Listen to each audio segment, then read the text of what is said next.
Good morning, recruiting gym junkies. How are you doing? I hope you're well.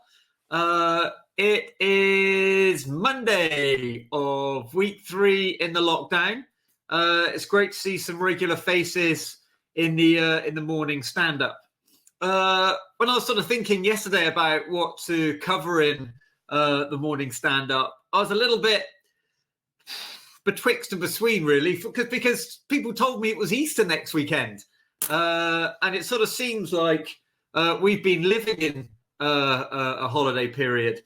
People have that phrase, never in a month of Sundays. Well, we're sort of living through that month of Sundays now. Even the Sundays are quieter than a normal Sunday. It's almost like a month of Christmas days with the amount of traffic on the roads. But the reason I was sort of a bit perplexed in terms of what we should be covering in the stand-up was that there's so many businesses in so many different positions. If you look at my situation as a trainer of recruiters, my business is pretty much at a standstill.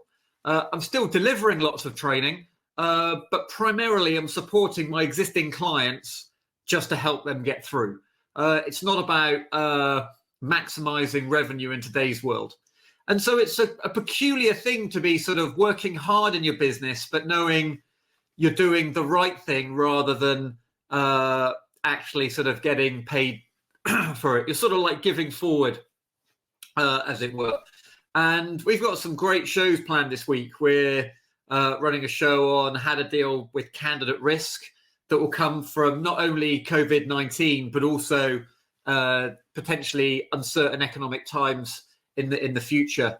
We've also got around how to motivate yourself. We've got some business development webinars, which are around how to sort of become front of mind in the mind of your client when they do recruit. But it's really weird. It sort of feels like everyone's getting ready for what might happen next, because those businesses that aren't busy because of the nature of delivery. So like supermarkets are super busy. E-commerce businesses are really busy. I was chatting to a friend who's a lawyer. They're really busy. So there is sections of the market that are still really busy. And if you support clients that are in those niches, then the chances are you've still got recruitment that's going on. You've got clients calling you with vacancies. And I think in week 3, what you'll find is companies will start thinking, right, does this workload need to be done? Does this workload need to be done? And if it does need to be done, irrespective of whether we're working at home or we're coming out of lockdown, then companies, I think, are going to start initiating recruitment processes. But that's assuming that they feel confident about their business model in the weeks and months ahead. James Osborne from the Recruitment Network shared a really interesting image this morning, which was sort of talking about how demand within each e-commerce sites has changed over the last 3 weeks. And so the biggest losers are things like luggage and suitcases, and the biggest wins are things like bread makers, disposable goods, etc., etc. So, but that's sort of to be expected when we switch our living situation. But one of the exercises that I've seen a number of businesses go through is they've done a team exercise to sort of predict who are the winners and who are the losers going to be from this current economic sort of uncertainty and the situations that we're in.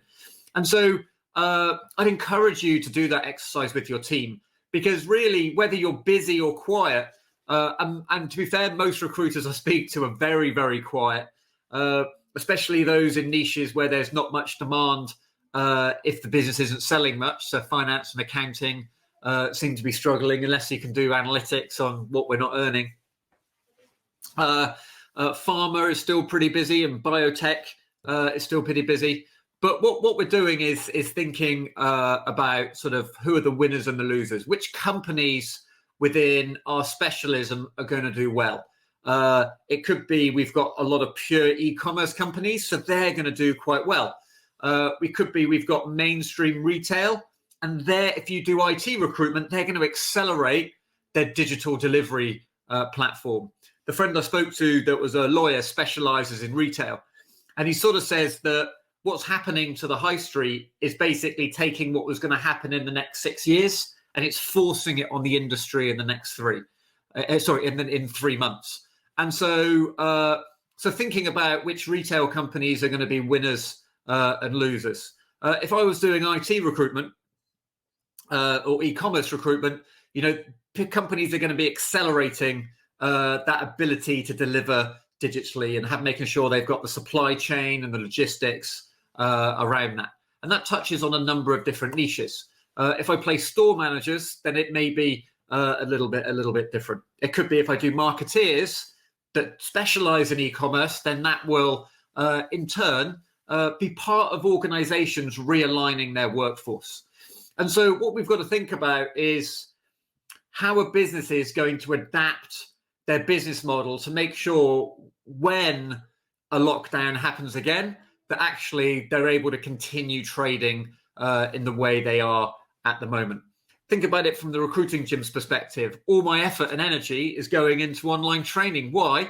Well, like next time the flu season comes around, it could be we're back into a lockdown. And so we've got to think as a business, how are we going to be fit for going in and out of lockdown?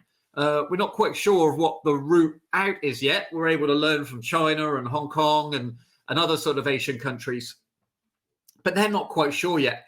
Are we going to be in and out of these measures? Is this the new normal? In which case, businesses are going to have to realign what they do. If I did e-learning, sort of train and online training, I'd probably be feeling pretty good as a niche as companies look to sort of educate their teams. EdTech, technology related to education, is going to be doing really well. Not only with the growth of companies delivering training online, but also all the training companies are going to want to be delivering training online. So it's trying to think about, right, in a world where we work remotely, we have to be able to do our jobs remotely, we have to be able to communicate with our teams remotely, we have to be able to deliver our service remotely through e-commerce platforms, etc. What projects do businesses need to do in order to thrive in that environment? And part of this might be you reassessing your niche, because the digital delivery, the digital transformations within organizations are going to be a really important part of that. And so spend some time today and this week thinking, who are going to be the winners and losers? What skills and disciplines within our clients are they going to need more of? And it should be a fun exercise, right? And part of this is taking you and your teams and transitioning yourself from being a recruiter, which is give me a job, I'll fill a job, to actually starting to understand the business environment that you exist in, but also the companies that you work with exist in. I was always a bit insecure about being a salesperson. All my friends became doctors, lawyers, accountants, and I became a recruiter. And so I'd be naturally abused for that. But I always felt sort of in the UK, we don't really respect and value the world of sales and the role of sales. And partly that's because of the behavior of salespeople, but also it's sort of the nature of how we feel as the British. But the reality is that in every organization, we're going to sell our way out of this. That's the only way that's going to happen. But the difference between a transactional salesperson and a consultative salesperson is about your ability to engage with clients in business conversations. So if you imagine you speak to a CEO, the likelihood is they're either a finance director, an operations director, or they're a sales director by trade. And so what we've got to do is separate out our technical specialism of what we do professionally, but then overlay our business acumen, our business brain. And so this is an opportunity for every recruiter. Because your clients aren't recruiting, the only thing you've got to talk to them about is business. How is their business going to be impacted by COVID-19? What are they going to change within their business to make sure that if this happens again, they're going to be able to survive? How are they planning to change their client delivery model from face-to-face to online? It's really important that because that's the only thing we've got left to talk to our clients about. How are you finding things? How are you going to change your business model? How's that going to impact the type of people that you recruit, the profile of person that you recruit? It could, and that's what we're trying to understand here is about the business impact. It's the business impact of this situation, and what is your plan to survive? I've heard of recruiters that are doing quite well. They've already built a model where they have the recruiters based in the UK, but they have flexible resourcing capacity based in Eastern Europe, Philippines, or India. Now, I know a lot of traditional recruiters be like, "Oh, I could never do that." But in these situations, what they're able to do is they're able to turn on and off that sourcing capacity. Now, do I believe that's the type of recruitment that I would want? Not really. I spoke to someone else who runs their business where you've got recruiters and then they have interns doing gap years at universities. And again, much more flexible way of managing your cost base. I think what most businesses will start to do is thinking about, right, I only want to pay someone for doing the high value jobs. I don't want anyone overqualified. In lots of ways, recruiters and recruitment is an extremely inefficient business model. If you imagine, often your best billers, the people that are most successful in your organization, they spend their time arranging interviews. Like if they're earning 70 grand, if they're earning, say, for example, 50 grand a year, and they spend half their day arranging interviews, that's 250, that's like 125 quid a day. You're paying them 20, 30 quid an hour just to arrange interviews. That's a £7 an hour job. That's an £8, £9 an hour job. Got to remember the minimum wage. So it's really important that as a business owner, if you're looking at this, thinking, how can we re-engineer our business whereby rather than it necessarily being a solo game, which is where we've got our best people doing the lowest value activities, how can we change the dynamic of that to be much more, how can I put it? How can we change the dynamic of that to be much more where, as a team, we are doing the jobs that we're qualified to do? That's how people like Randstad run their outsourcing functions. And it allows them to operate a much leaner operation because you're not overpaying for certain tasks. Your clients will be going through that same process. So let's think about what we're going to do today. Because remember, part of the daily stand-ups is giving you one thing that you can focus on.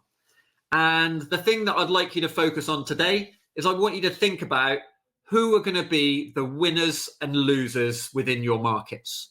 Which companies are going to do well and which companies are going to do badly. Just create that list, because tomorrow we'll think about the next thing.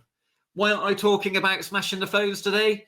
Well, you know what? I think if your clients are recruiting, they're probably going to be calling you or calling someone. But what I'm seeing is that, and I'm getting feedback on this, is that clients just aren't in the headspace for recruiting. And they're not in the headspace to talk about recruiting.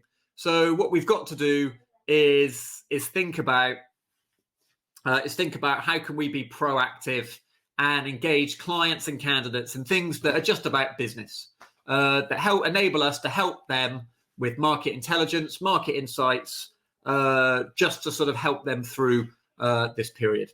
So your one thing for the day, build a list of the winners and the losers from this current situation and what's probably going to happen over the next 3-6 months.